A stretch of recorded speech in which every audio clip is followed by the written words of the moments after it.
Hello दोस्तों, स्वागत है आप सभी का। आज एक पजल या एक क्वेश्चन राउंड रखते हैं। एक सवाल किन्हीं ने पूछा था, रवि जी नाम है, और कहीं ना कहीं वो भी बहुत अच्छे जो हैं कर्म के अंदर, सत्कर्म के अंदर अपने आप को वो भी लगाए हुए हैं। योग और इन चीज़ों के साथ आगे बढ़ा रहे हैं, लोगों को बेहतर करने का प्रयास वो भी कर रहे हैं। उनसे जब चर्चा हुई, काफ़ी कुछ ज्ञान उनसे भी हासिल हुआ। उनका एक प्रश्न था, इस प्रश्न को समझिए। उन्होंने मुझसे ये भी कहा था कि आप अपने श्रोताओं से भी एक बार उनकी राय भी जरूर लें। तो कमेंट्स आप लोग इस सवाल के जवाब में करिएगा कि आखिरकार दुनिया में ये जो मनी होता है ये क्या है। ये बस इतना सा सवाल है कि दुनिया में पैसा या मनी क्या होता है। ठीक है, आप लोग थोड़ा सा यहाँ पे रुक कर जो भी आपके मन में ख्याल आता हो, आप अपने तरीके से उस कमेंट को नीचे कर लीजिएगा। ठीक, पॉज करके। और इसके बाद मैं इसको दो अलग अलग एस्पेक्ट से समझाऊंगा, क्योंकि मुझे तो सीधे सीधे इस सवाल का जवाब देना ही देना है, लेकिन आप लोग क्या सोचते हैं वो आप लोग अपने तरीके से लिखिएगा। ठीक, चलिए।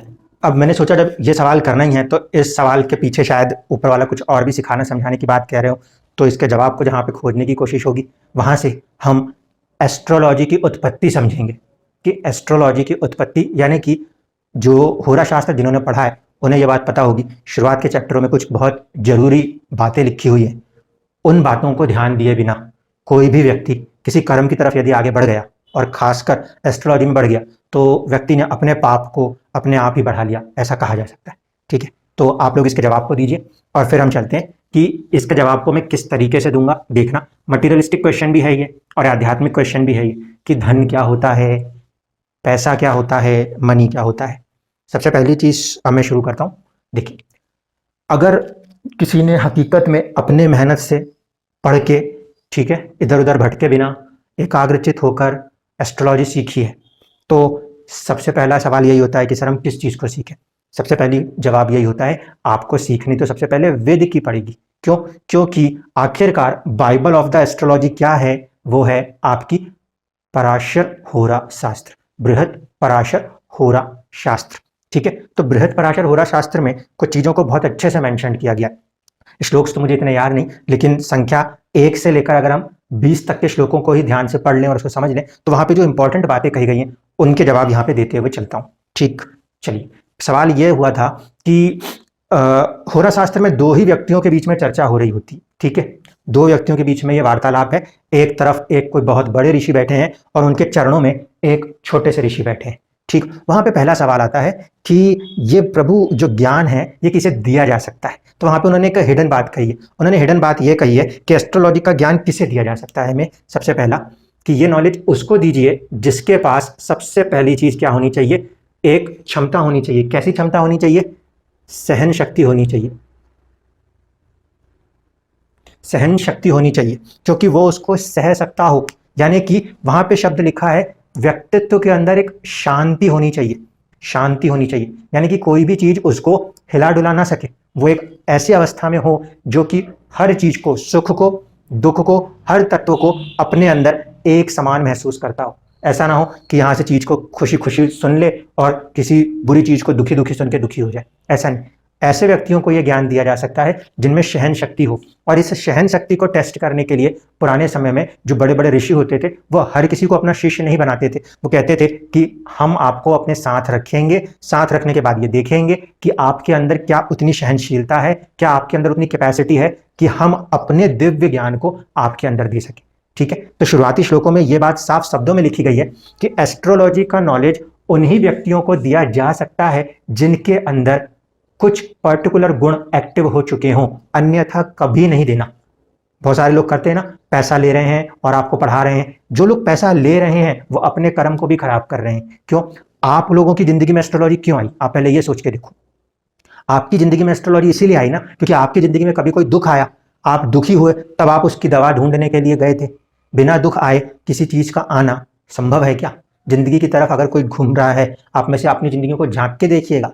आप लोगों की जिंदगी में जब कोई दुख आता है तभी हम उसके इलाज की तरफ जाते हैं, अन्यथा नहीं जाते। इसलिए जिन लोगों की जिंदगी में हकीकत में, जिन लोगों को एस्ट्रोलॉजी आनी होगी, उन लोगों की जिंदगी के दुखों के जवाब को वो ढूंढते ढूंढते एक लेवल पर आएंगे और सीखेंगे। ये धन बनाने के लिए, ये पॉइंट को कनेक्ट करने की कोशिश कर रहा हूं, ये वेल्थ बनाने की विद्या नहीं है। ये वेल्थ बनाने की विद्या नहीं है, ये धन बनाने की विद्या नहीं है, ध्यान रखिएगा। अब चलते हैं मेजर मुद्दे पे कि मनी, वेल्थ, धन, ये एस्ट्रोलॉजिकल पॉइंट ऑफ व्यू क्या है, और इसके साथ में इसमें आपको फाइनेंस की भी चीज़ों को समझा दूंगा, यानी कि इकोनॉमिक्स से भी समझा दूंगा कि मनी होती क्या है। तो पहली कंडीशन जो है, हम लोग यूज़ करते हैं ये शब्द मनी, ये वो जो अंग्रेजी अनुवाद पढ़ रहे होंगे ये उनके लिए है। हिंदुस्तान के अंदर, हिंदी के अंदर मनी, पैसा जैसा कोई शब्द नहीं है, ठीक है। ये जो शब्द है ना, ये जब कोई मुझसे पूछता है कि बताइए मेरी कुंडली में कितना पैसा है, मैं हंसने लगता हूँ कि इसको क्या जवाब दूँ। क्यों? क्योंकि एक बात बताओ, क्या कोई मनी, कोई भी पैसा ऊपर से छप के आता है क्या? नोट छाप के भेजता है क्या ऊपर वाला? आपकी मर्जी, आप उस पर गांधी जी छापो, आप उस पर जो भी छापना है छापो, या आपके लिए छपने वाली चीज है। तो मनी कुछ तो है, बट ये ऊपर से आने वाली चीज नहीं है। एक व्यक्ति ने बोला मैं गरीब हूं, ठीक है। अब हम पढ़े लिखे लोग, हमने कहा ज्ञान दे देते हैं। आप गरीब हो, आप अपनी करेंसी उठाओ, ऐसे देश में चले जाओ जहां पे आपके उतने ही पैसे के बदले आपको ज्यादा पैसा मिल जाए, तो आप अपने से गरीब देश में चले जाओ, आप अमीर हो जाओगे। क्यों? क्योंकि आप गरीब किस हिसाब से हो? आप पैसे को देख के गरीब हो। अब आपके पास बहुत सारे पैसे हैं, आपको गरीब होना है, आप क्या करो, अपने यहाँ से ऐसे देश में चले जाओ जिसमें उसकी करेंसी कन्वर्ट करने के बाद पैसे कम हो जाते हो। क्यों? क्योंकि पैसे तो आपने बनाए हैं ना, ये कहीं पे भी कुंडली का हिस्सा नहीं है। कुंडली में वेल्थ की बात होती है, धन की बात होती है, तो वहां पे धन की बात होती है, वहां पे धन को भी लक्ष्मी के रूप में लिया जाता है, ठीक है। ना तो हम टर्म यूज करते हैं वेल्थ का, ना हम टर्म यूज करते हैं पैसे का, और ना यूज करते हैं मनी का। उसमें कहीं भी ऐसा तो लिखा ही नहीं है कि मनी कितना मिलेगा और पैसा कितना मिलेगा। अब समझिए कि एस्ट्रोलॉजी की शुरुआत में जो शब्द इंपॉर्टेंट बताए गए हैं वो समझाता हूं, फिर आपको बताऊंगा धन कितने प्रकार का होता है और किस तरीके से धन को यूटिलाइज करने के लिए एस्ट्रोलॉजी बताती है। आखिरी में मैं आपके आंसर दूंगा मनी क्या है और मनी कैसे काम करेगी। तो सबसे पहली चीज जो आती है, सृष्टि का संरक्षण भी किसके हवाले है? जिसने उसको बनाया है। तो उसमें आते हैं श्री हरि विष्णु, ठीक है। यहां से कहानी शुरू होती है। ये अपने आप में सर्वस्व माने जाते हैं, इसीलिए अगर कोई उपाय कभी काम ना करता हो तो सीधे सीधे विष्णु सहस्त्र नाम यूज किया जाता है। क्यों? क्योंकि जिन्होंने सृष्टि को बनाया है, हम सीधे उनकी तरफ किसी को भेजने का प्रयास करते हैं, वहीं से फिर कोई हल निकलता है। ये कारण है कि आप बड़े बड़े जो ऋषि मुनि है वो ज्यादा समर्थन करते हैं या तो विष्णु सहस्त्र नाम का या ललित कला वाला एक, ठीक है। तो ये तो पहली कंडीशन है, रचयिता यहां से माने जाते हैं। अब इनके पास तीन शक्तियां होती हैं, तीन शक्तियां होती हैं। इनमें से तीन शक्ति क्या है? एक शक्ति होती है आपकी जिसे आप लेते हो सतोगुण, सात्विक शक्ति,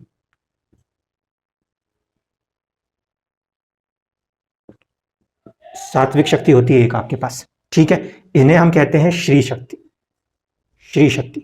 इन्हीं को हम कहते हैं लक्ष्मी शक्ति, ठीक है। अभी लक्ष्मी भी आए तो अब धन को ऐसे पैसे नोट मत बना देना, ठीक। इसके बाद दूसरी शक्ति आती है, वो आती है भू शक्ति। अगर किसी को डाउट लगे तो वो बृहत पराशर होरा शास्त्र शुरुआत के चैप्टरों को पढ़ सकते हैं, ठीक है। और तीसरी जो होती है वो कौन सी शक्ति होती है? वो होती है नील शक्ति,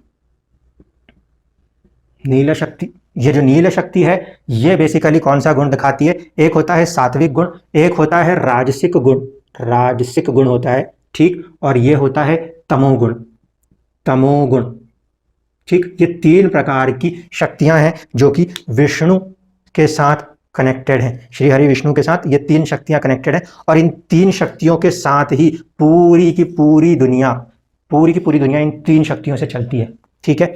इसमें से एक है सात्विक शक्ति जो कि लक्ष्मी के रूप में आती है, एक होती है राजसिक शक्ति जो कि भू से आती है, भू मतलब होता है अर्थ एलिमेंट, ठीक है। ये होती है हमारी अर्थ एलिमेंट, इसमें होती है राजसिक शक्तियां।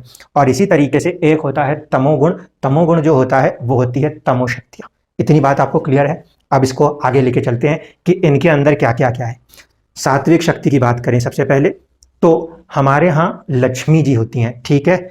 लक्ष्मी जी जो होती हैं उनके 8 रूप होते हैं। मैं यहाँ पे ज़्यादा रूपों की चर्चा नहीं करूँगा, वीडियो को बहुत लंबा नहीं खींचूंगा। इनके 8 रूप होते हैं, ठीक है। तो इसे हम कहते हैं अष्टलक्ष्मी, अष्टलक्ष्मी, ठीक है। जब भी किसी घर में कोई बेटी आती है, जन्म होता है किसी बेटी का, तो वो लोग क्या बोलते हैं? घर में लक्ष्मी आई है। तो अब आपको जो आप समझना चाहते हो वेल्थ के लिए वो यहाँ से समझिएगा, ये होती है वेल्थ हमारे लिए, इसे कहते हैं लक्ष्मी। इसे हम हिंदी में अपने शास्त्र में इसको लक्ष्मी मानते हैं, ठीक। ये बात को ध्यान रखना। इनको बस छोटा सा समझा दे रहा हूं, इसके बाद हम चर्चा यहां से लेके चलेंगे, मनी को इससे वो करेंगे, जोड़ेंगे। भू शक्ति क्या होती है? भू शक्ति होती है सहन शक्ति, ठीक। कुछ लोगों के अंदर सात्विक शक्तियां हैं, सात्विक शक्तियों में सब तरह की सात्विकता आ जाएगी, आपके खाने से लेकर आपके सोने तक, आपके विचारने से लेकर हर चीज तक। ये जो शक्ति है ये शक्ति ये जिनमें पाई जाती है, वो व्यक्ति हमेशा कहता है कि मैं तो सुख मंगल में हूँ, चाहे दुनिया के सारे कितने भी दुख उसके ऊपर चल रहे हो, वो अपने अंदर एक ऐसे स्टेट में बैठा हुआ है व्यक्ति कि उसे बाकी कोई भी दुख परेशान नहीं कर पा रहे। That is why it is called सात्विक शक्ति, सात्विक गुण। खाने का तरीका बहुत अच्छा है, रहने का तरीका बहुत अच्छा है, जीने का तरीका बहुत अच्छा है, भले उनके पास पैसा हो या ना हो, लेकिन वो जिसमें भी जिस चीज़ में भी है उसमें खुश है। इसीलिए जितने भी ऋषि लोग होते हैं, बहुत बड़े बड़े ऋषि होते हैं, उनके पास तन को ढकने वाला पूरा कपड़ा ना हो, बाकी सारी चीज़ें ना हो, लेकिन वो अपने में खुश होते हैं। जैसे कि महात्मा गांधी जी जो थे, वो एक प्रकार से कहीं ना कहीं ऋषि तत्व में आते थे। उनके पास पैसा था या नहीं था उनकी उन्होंने चिंता नहीं करी, वो जितने चीज़ों में भी रहे उतने में संतुष्ट रहे। जो हमारे पास है वो सर्वस्व है, उतना ही चीज लेके आगे बढ़े। यही कंसेप्ट गौतम बुद्ध जी का था, यही कंसेप्ट महावीर जी का था। जितना है उतने में अगर वो व्यक्ति संतुष्ट नजर आता है तो उस समय उस व्यक्ति की सात्विक शक्तियां जागृत होती। भू शक्ति क्या है? भू शक्ति है एक तरीके से सहनशीलता, दूसरे तरीके से चीजों को पाने की कोशिश। क्यों? क्योंकि भूमि में क्या आता है, भूमि पे ही तो राज होता है। राज किसके ऊपर होता है? भूमि के ऊपर होता है। ये जिस लोगों की भू शक्ति जागती है ना, वो लोग चाहते हैं ज्यादा से ज्यादा प्रोडक्टिविटी को लेके आए, ज्यादा से ज्यादा प्रोडक्टिविटी। 5 रुपए लगाऊं तो 5,000 बना के लाऊं, ये थॉट प्रोसेस चलेगी जब आपका रजस तत्व, राज करने का तत्व जागेगा।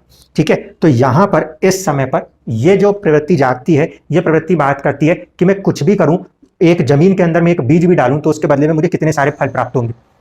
हाई ईल्ड क्वालिटी के जो पौधे लग सकते हैं उसका बीज डालूं, इस समय आपके दिमाग में ऐसा काम होता है। इसे हम कहते हैं भू शक्ति का जागना। भूमि, भूमि के अंदर सहनशीलता है, लेकिन सहनशीलता के साथ साथ उसमें चाहतें बहुत ज्यादा है, चाहतें बहुत ज्यादा है। इसलिए इसमें हर वो चीज आती है जो कि आपको कहां से कनेक्ट होकर मिलती है? भूमि से कनेक्ट होकर मिलती है।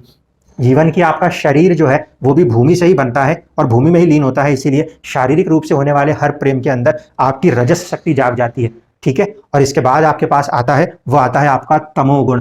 तमोगुण में ऐसा माना जाता है कि आलस जाग जाता है, लेकिन तामसिक ग्रहों को देखने की कोशिश करिएगा तो तमोगुण में तामसिक ग्रह होते हैं शनि और एक होते हैं मंगल, जो कि तामसिक है। इस स्टेज को अगर ध्यान से समझा जाए तो तमोगुण वो है जहां पे कि एक आलस की भावना तो है, मंगल भी है और साथ साथ आपके कहीं ना कहीं शनि भी है।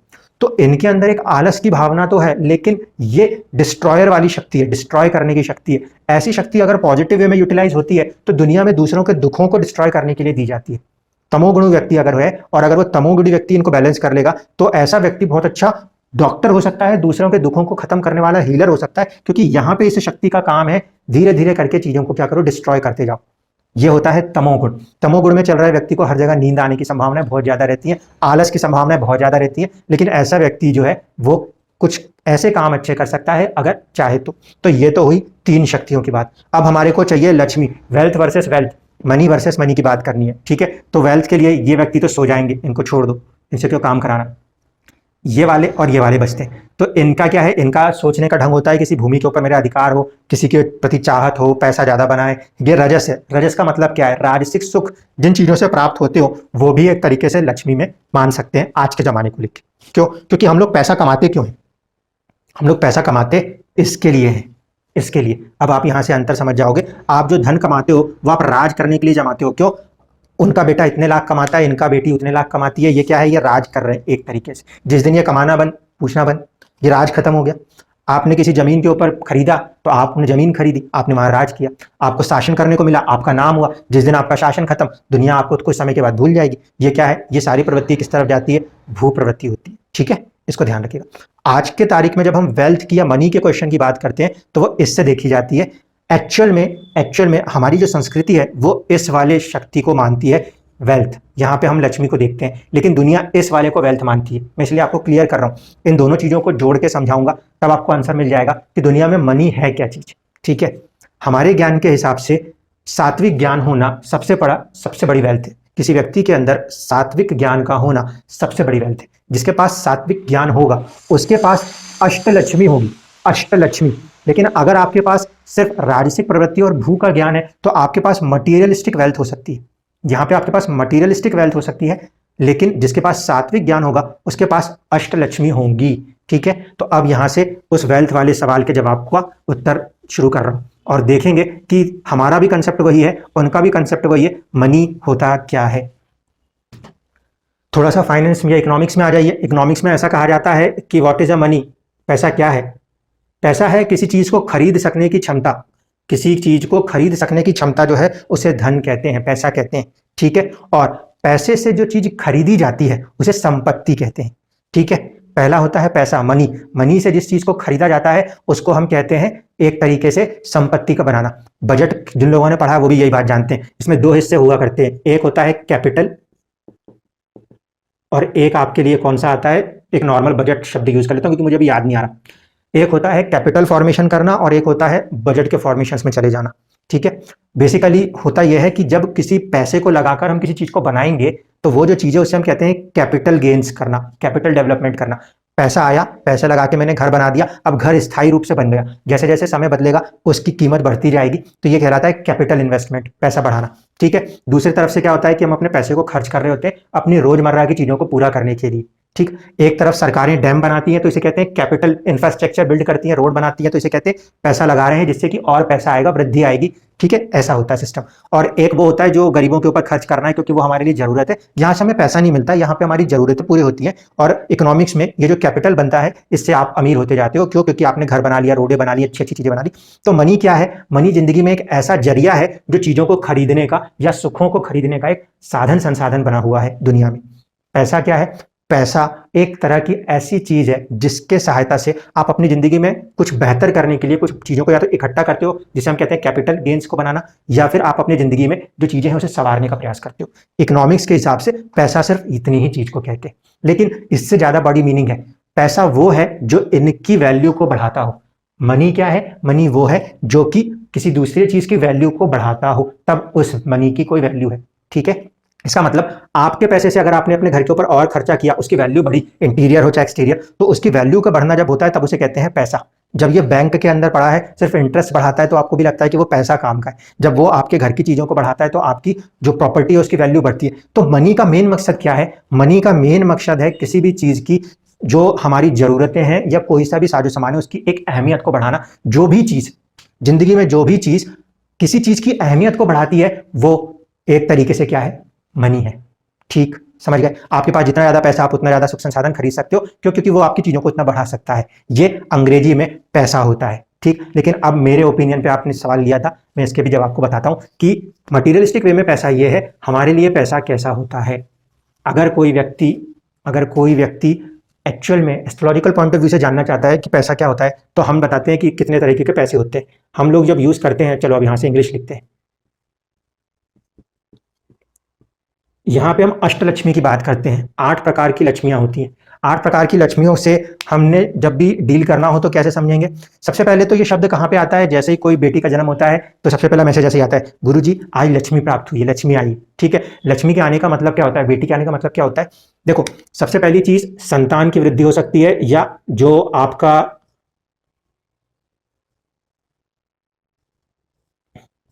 इस तरीके से लिख देता हूं तो भी संतान आ जाएगी, नहीं तो इसको ऊपर डॉट लगाऊंगा, है ना।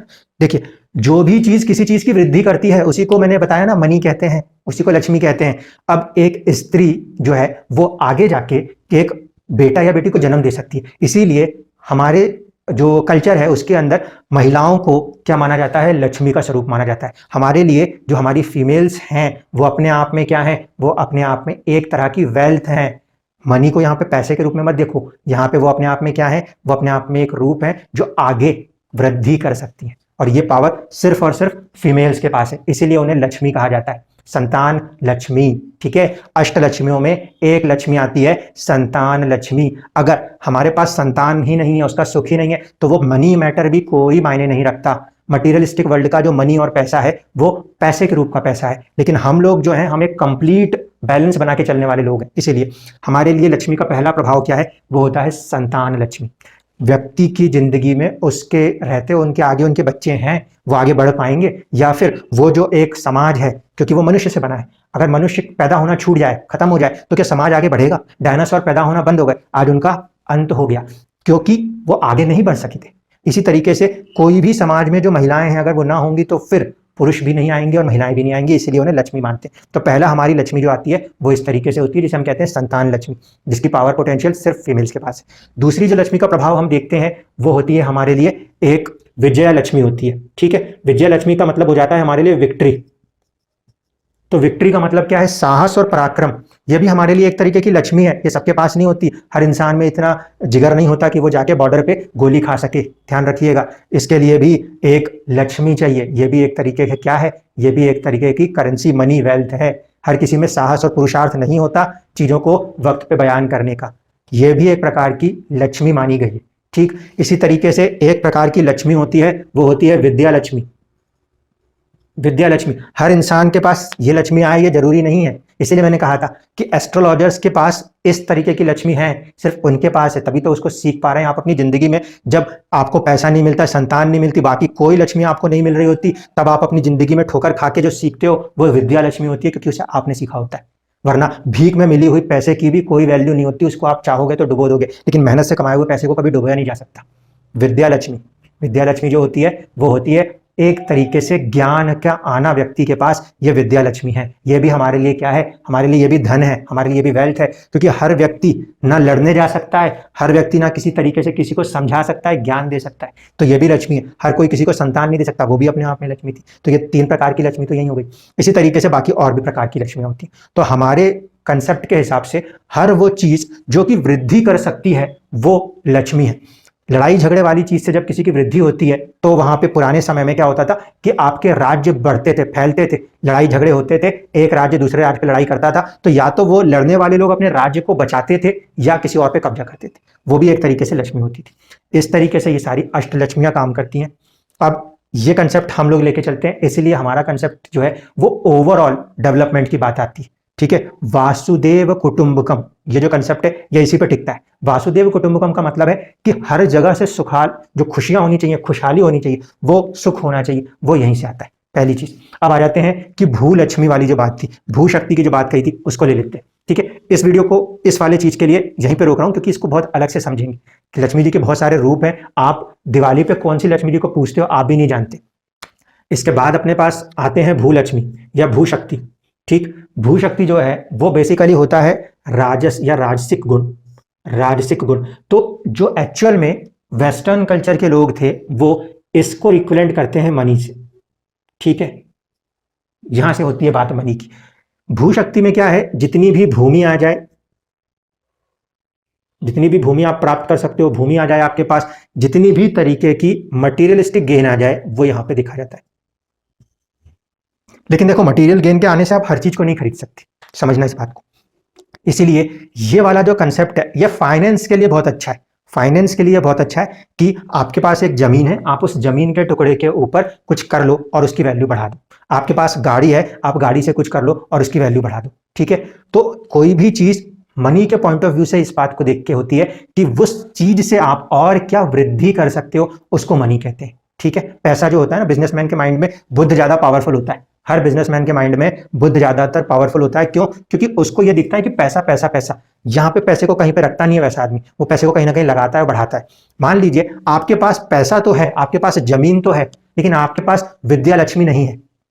समझ लीजिए बात को। इसलिए जो मैंने अभी अष्टलक्ष्मी समझाने की कोशिश की, वहां पे मैंने सिर्फ 3 लक्ष्मियों पे लाके आपसे बात कर रहा हूं, और ये 3 लक्ष्मियों पे ही मैं यहाँ पे चीजों को समझाने की कोशिश करूंगा। मान लीजिए मेरे पास जमीन तो आ जाएगी, लेकिन मेरे पास खेती करने की विद्या नहीं है, तो क्या उस विद्या के बिना ये जमीन मेरे लिए किसी काम की है? मैं इससे कुछ भी उपजा के दे दूंगा क्या? नहीं। मेरे पास लड़ने की ताकत नहीं है, विक्ट्री, विजय लक्ष्मी नहीं है, कोई मेरे से जमीन हड़प के ले जाएगा, तो क्या मैं इस जमीन को बचा पाऊंगा क्या? नहीं, है ना। तो कहीं ना कहीं इस राज को करने के लिए, इस राजसिक चीज को पाने के लिए हमें जरूरत किसकी पड़ रही है? हमें जरूरत पड़ रही है सात्विक गुण की, हमें जरूरत पड़ रही है श्री शक्ति की।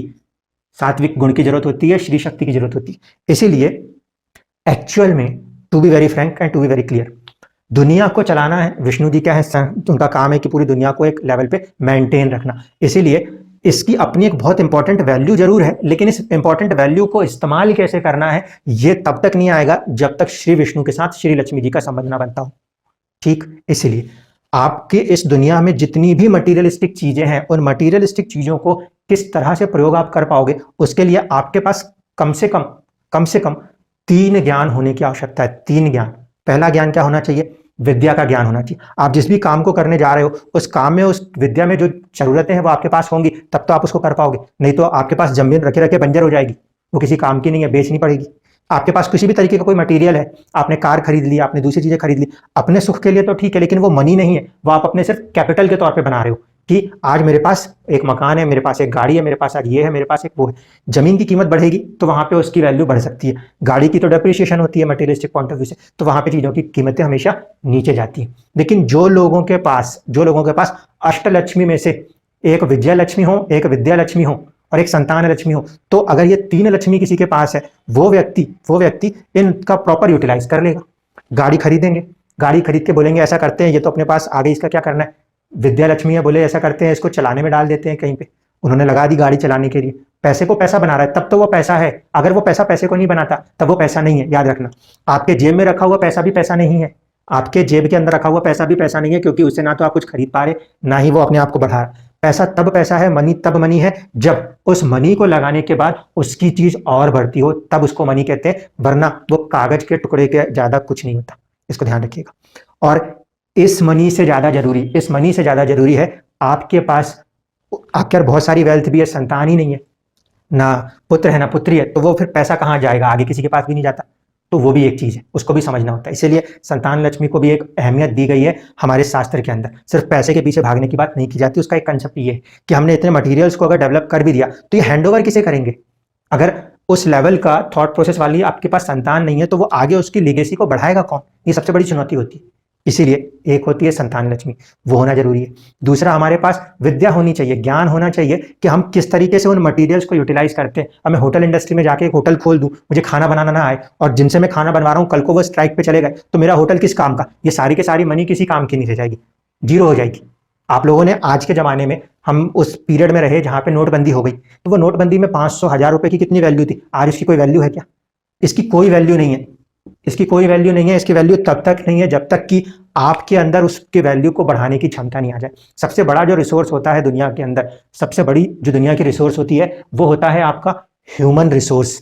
ठीक है, इसीलिए बात होती थी कि भारत एक ऐसे कंसेप्ट पे काम करता है हमेशा जो कि पूरी दुनिया को जगा के चले।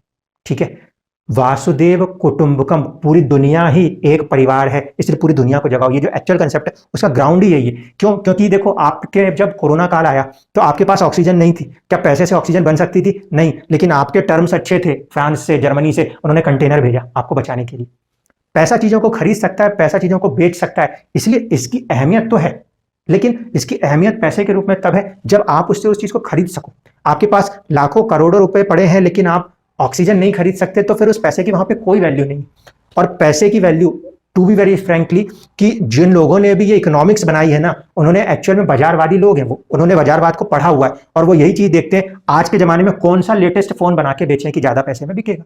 क्यों? क्योंकि वो आपकी डिमांड्स को देख रहे हैं, बढ़ा क्या रहे हैं, अपना पैसा लगाते हैं टेक्नोलॉजी के ऊपर, उस पैसे को लगा के और उससे अपने पैसे को बढ़ाते हैं। वो लोग मनी मेकिंग करते हैं। हम जैसे जो छोटे मोटे लोग हैं वो मनी मेकिंग नहीं करते। मनी मेकिंग वो बिजनेसमैन कर रहे होते हैं जो अपने पैसे को पैसा बनाने के लिए लगाते हैं। बाकी की जो दुनिया है उनके लिए पैसा सिर्फ चीजों को खरीदने और बेचने की एक जरिया है, इससे ज्यादा वो कुछ भी नहीं है। जिस दिन सरकार उसको बना कर देगी, वो जरिया वहीं पर रखे रखे लोग जला देंगे, खत्म कर देंगे, वापस कर देंगे, यही होगा ना। इसलिए मनी की value, to be very clear, money की वैल्यू वो है जब वो आपकी एक साइकिल में चलता रहता है, उसे कहते हैं फाइनेंशियल साइकिल्स। जब आपका पैसा फाइनेंशियल साइकिल में चलता है तो वो मनी है, मनी की वैल्यू है। और इसी तरीके से दुनिया में हर तरह की चीज अपने आप में एक वेल्थ है, एक लक्ष्मी है। अगर आप अपने किसी भी प्रयास से उसको और बढ़ा सकते हो तो फिर वो चीज उस रूप में लक्ष्मी है, वेल्थ है। नॉलेज के रूप में बढ़ाते हैं तो नॉलेज है। खेती किसानी के अंदर बहुत बारीकी सीख लेते हैं तो खेती किसानी की नॉलेज की वेल्थ बढ़ रही है। इस तरीके से वेल्थ को बढ़ाया जाता है। ये तो उस सवाल का जवाब हो गया कि दुनिया में पैसा क्या है। अब फाइनल आंसर इस बात का, ये पैसा उस चीज को कहते हैं जिसको लगा के और उसी चीज को या किसी और चीज को बढ़ाया जा सके। अगर किसी चीज में वो रुक जाए और वो चले नहीं, जिसके पैर ना हो, वो पैसा नहीं है। इसलिए कहते हैं कि लक्ष्मी जो है वो भी कहीं पे टिकती नहीं है। ठीक है, एक कंसेप्ट ये। दूसरा एक और सवाल उन्होंने ये भी कहा था कि एक गुरुजी थे, उन्होंने बोला कि एक तरफ कहीं पे सोने की अशरफियां बिखरी हुई थी, 3 लोग आए, उन्होंने अपने अपने जवाब दिए और चले गए। एक के जवाब से वो खुश थे। जिस व्यक्ति ने इस बात का जवाब दिया होगा कि ये सोने की अशरफियां जो है इसको मैं किसी समाज के कल्याण में लगा दूंगा, या फिर ये क्योंकि मुझे समाज से, मुझे गिरी हुई मिली है, कहीं और से मिली है, जहां से ये मिली है, मुझे हो सकता है मैं इसे दोबारा इसी पृथ्वी के लिए, इसी संसार की भलाई के लिए लगा दूंगा, वो व्यक्ति जो है उसकी सोच इस पैसे को ले जाने के लिए सही है, तो उस व्यक्ति के सामने वो व्यक्ति खुश होगा जो एक्चुअल में साधु पुरुष होंगे। सवाल यह था, एक साधु जी हैं, एक जगह पे कुछ सोने की अशर्फियां गिरी हुई थी 20 या जितनी भी, 3 लोग आए और लेके जाने लगे। तो एक से उन्होंने पूछा, उन्होंने बोला मैं इससे ये खरीद लूंगा वो खरीद लूंगा, दूसरे ने बोला मैं कुछ और खरीद लूंगा, तीसरे ने कुछ और बात बताई। जिस व्यक्ति ने बोला कि ये अशर्फियां हैं, जिसको समझ है पैसे की कि ये पैसा जो है इसको और किसी बेहतर रूप में लगाऊंगा तो और भी लोगों से जुड़ के और चीजों की वृद्धि होगी, जिस चीज से वृद्धि होगी वो पैसा है। जिसने इस जवाब को दिया वो व्यक्ति खुश कर सकता है किसको? एक ऋषि को, क्योंकि ऋषि के लिए पैसा कुछ नहीं होता। ध्यान रखिएगा, आपने रावण को पढ़ा, आपने जिनको भी पढ़ा, वो सब लोग एक तपस्या करने गए। तपस्या करने गए तो ना वो धन को लेके गए, ना उन्होंने भूख प्यास की चीजों को देखा। इसीलिए जो शुरुआत होती है होरा शास्त्र की, शुरुआत इसी बात पे कि विष्णु जी की 3 शक्तियां हैं और ये 3 गुण कहलाते हैं। ये 3 गुण हम सबके अंदर है, हम सबके अंदर ये 3 गुण है। जो व्यक्ति इन तीनों गुणों को बैलेंस कर लेगा, अपनी निद्रा पे बैलेंस कर लेगा, अपनी चाहतों पे बैलेंस कर लेगा और अपने ज्ञान पे बैलेंस कर लेगा। किताब पढ़ लेना तो बहुत आसान है, लेकिन कब कहाँ क्या बोलना है ये सबको समझ नहीं आता। कोई वाली बात है ना, बोलना सबको आता है पर कहाँ कब क्या बोलना है ये सबको नहीं आता। यानी कि जो सात्विक गुण है, सात्विक गुण कहाँ कितना कैसे, वो चीज भी होनी जरूरी है। ठीक है, आप क्योंकि एक भूलोक में रह रहे हो, आपको पैसे की जरूरत है, तो आपको रजस तत्व की भी जरूरत पड़ेगी। तो रजस तत्व कितना चाहिए उसको भी आपको लिमिट करना पड़ेगा। इसी के साथ साथ आपको नींद भी चाहिए, जरूरत पड़ेगी। तो दूसरों के अंदर की बुराइयों को मिटाने की बात करेंगे तो वहां पे तमोगुण भी आएगा ना, तो तमोगुण भी चाहिए। व्यक्ति जिस दिन अपने तमोगुण, अपने रजोगुण, तमोगुण यानी आलस को त्याग सकता है और अपने रजोगुण मतलब अपनी चाहतों को खत्म कर लेता है, तब वो व्यक्ति जागता है और बढ़ता है कहां पे? सतोगुण के लिए। और जब व्यक्ति सतोगुण को पूरा करता है, सात्विक गुण आ जाते हैं उसके अंदर कि उसके पास इतनी ताकत है कि ना किसी तरीके का पैसा उसको डुबो सकता है, ना जिंदगी में होने वाले दुख दर्द तमोगुण उसको डुबो सकते हैं। जब व्यक्ति इस लेवल पे चला जाता है तब इन तीनों शक्तियों के आशीर्वाद से वो पहुंचते हैं श्री विष्णु के पास। एंड वो जो लोग होते हैं जिनके पास इतने लेवल का पोटेंशियल है कि धूप, पानी, बरसात, कीचड़ सब कुछ में भी बैठ के तपस्या की हो, तमोगुण पहली चीज वो दिखाता है। सहनशीलता के साथ साथ व्यक्ति के अंदर सहन शक्ति इतनी है कि हर दुखों को अपने अंदर झेल के भी प्रभु को पास जाने की कैपेसिटी है। आप रावण को ले लीजिए, आप चाहे जिन भी बड़े व्यक्तियों को ले लीजिए, गौतम बुद्ध को भी ले लीजिए, महावीर जैन को भी ले लीजिए, आखिरकार जब वो प्रभु तक पहुंचे हैं तो एक जगह बैठ के उन्होंने हर मौसम हर चीज को झेला है। वो तमोगुण व्यक्ति झेल सकता था, तो तमोगुण को भी बैलेंस करना है। नहीं तो मच्छर ने काट लिया, खुजलाने लगे, फिर तो हो गई, मेडिटेशन ही नहीं हो सकता। तमोगुण को मेंटेन किया। दूसरी तरफ उन्होंने मेंटेन किया अपने रजोगुण को। राजा थे, चाहते तो और भूमियों पे कब्जा करके बढ़ सकते थे, लेकिन नहीं, इस लालसा को कितना रखा? एक मुट्ठी में जितना अनाज आता हो बस उतना ही खाना है, जिंदगी में इससे ज्यादा कभी कुछ नहीं खाना है। ये उन्हीं का कंसेप्ट था। ये इसीलिए था क्योंकि अपने जो ये रजस है, आपके शरीर जो कि मिट्टी और 5 तत्व से बना है, इसको जो 5 तत्व चाहिए उतना दे दीजिए, आपकी जो शारीरिक चीज है वो कंप्लीट हो गई। इन दोनों को बैलेंस करने के बाद जिस व्यक्ति ने अपने ज्ञान को एक्टिवेट किया, सतोगुण को एक्टिवेट कर दिया, तो सतोगुण को एक्टिवेट करने के बाद ही व्यक्ति श्री विष्णु के पास पहुंचते हैं और वो लोग एक्चुअल में ऋषि कहलाते हैं। इसीलिए वो इन सारे चक्रों से बाहर निकल के बाहर हटते हैं। यही कहानी, यही पूरी चीज आपको होरा शास्त्र के पहले चैप्टर के अंदर ही मिल जाएगी और वहां पे ये बात आती है, जो व्यक्ति जिस चीज के लिए बना है उसी व्यक्ति को वो दिया जा सकता है। अगर हम हिटलर को ऐसा ज्ञान दे दें कि एटम बम कैसे बनता है, तो आप समझ लीजिए कि दुनिया की स्थिति क्या होती।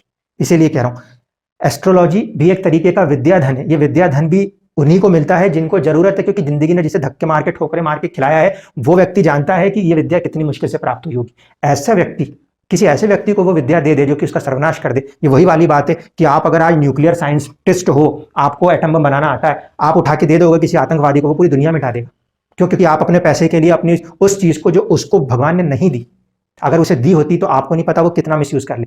इस वजह से ऐसे किसी भी तरीके की चीज को जब आप देते हो या लेते हो तो आप अपने अंदर उस गुण को खत्म कर रहे हो, खुद ही धीरे धीरे खत्म कर रहे हो। जिसके अंदर वो पाने की ताकत होगी, जिनके अंदर वो क्षमता होगी, वो व्यक्ति खुद वहां तक पहुंचेगा। इस बात से भी समझा जा सकता है कि आखिर क्या कारण है कि सिर्फ अर्जुन जो है वो द्रोणाचार्य के साथ रह के सीखे हैं और साथ ही साथ एकलव्य आए हैं। सिर्फ 2 लोग आए, एक अर्जुन और एक एकलव्य, दोनों ने सीखा। एकलव्य को वो चीज डायरेक्टली नहीं मिली, उन्होंने देख देख के सीखा, क्योंकि वो व्यक्ति अपनी जिंदगी में वो सीखना चाहता था और जिंदगी उन्हें सिखा सकती थी, इसलिए वो उस टाइम पे मौजूद रहते थे जब अर्जुन को भी कुछ चीज सिखाई जा रही होती थी। और उसके बाद अंगूठा सबसे पावरफुल चीज होती है, वो कट जाने के बाद भी व्यक्ति ने अपने दम पे चलाना सीखा था। बोला अंगूठा चाहिए गुरुदेव, लो अंगूठा ले लो, क्योंकि मेरे पास आज भी इतनी ताकत है कि मैं फिर अपने तरीके से काम कर लूंगा। दूसरी तरफ थे अर्जुन, जो रात दिन यही सोचते थे कि मुझे ये चलाना आना चाहिए। भीम भैया अगर खा सकते हैं अंधेरे में, तो मैं अंधेरे में तीर क्यों नहीं चला सकता। ये कैपेसिटी अर्जुन के अंदर थी, उसे सीखने की ललक थी। वो सीखने की ललक उन्हें अपने गुरु के पास रखती है, अपने गुरु के पास रखती है, इधर उधर नहीं रखती। जहां पे वो हैं उनके पास रखती है। इसलिए मैंने शुरुआत में कहा था कि एक्चुअल में होरा शास्त्र में पहली बात इस बात को समझिए कि सिर्फ ये दो व्यक्तियों के बीच का वार्तालाप है। एक ऐसा बहुत ही महान ज्ञानी व्यक्ति जो जानता है मैं जिसे ये बात बता रहा हूं वो ही इसको ले सकता है। ऐसे भीड़ में प्रवचन नहीं किया उन्होंने। मैत्रेय को ही ये बात बताई है, पराशर जी ने ऋषि मैत्रेय को ये बात बताई है कि उन्हें पता है कि मैत्रेय जी के पास वो सारी कैपेसिटियां हैं जिसे कि वो सही तरीके से यूज करेंगे। कोई भी नॉलेज हो, एस्ट्रोलॉजी ही नहीं, जिंदगी में हर ज्ञान को देते वक्त इस बात को ध्यान रखते हुए दिया जाएगा कि उस पेज में इस बात को लेकर बहुत साफ शब्दों में लिखा है कि जिन लोगों की जरूरत होगी और जो उनको सह सकते होंगे, जो पॉजिटिवली उसके लिए बने होंगे, उन्हीं लोगों को यह ज्ञान मिलेगा। कोई असुरी शक्ति का व्यक्ति आके आपसे ये ज्ञान और ये मंत्र साधनाएं, तंत्र साधनाएं लेके चला गया तो क्योंकि आपने एक भस्मासुर को पैदा कर दिया अपने ज्ञान के लालच में, धन के लालच में, अपने आप को बहुत ज्यादा ज्ञानी समझ के, तो आपका भी नाश होगा। कंसेप्ट वही है कि भस्मासुर एक दिन शिव जी के ऊपर हाथ रखने के पीछे भी दौड़ पड़ते हैं। ये बात को हमेशा ध्यान रखना है, हमेशा ध्यान रखना कि लक्ष्मी जो होती है उसमें सबसे अहम बात यही होती है कि आपको अष्टलक्ष्मियां, आपके अंदर के जितने भी चक्र हैं उनको बैलेंस करना सिखा दें, तब वो अष्टलक्ष्मी, तब वो सतोगुण जागेगा। और जब वो अष्टलक्ष्मी और सतोगुण जागता है, ऐसा व्यक्ति दुनिया की सारी चीजों से परे होकर अपने आप को उस लेवल पे ले आते हैं जहां से उन्हें दोबारा इस यात्राओं में, उस चक्रों में नहीं फंसना पड़ता। इसके लिए आप लोग होरा शास्त्र के पहले चैप्टर को आराम से पढ़ सकते हैं। धन्यवाद।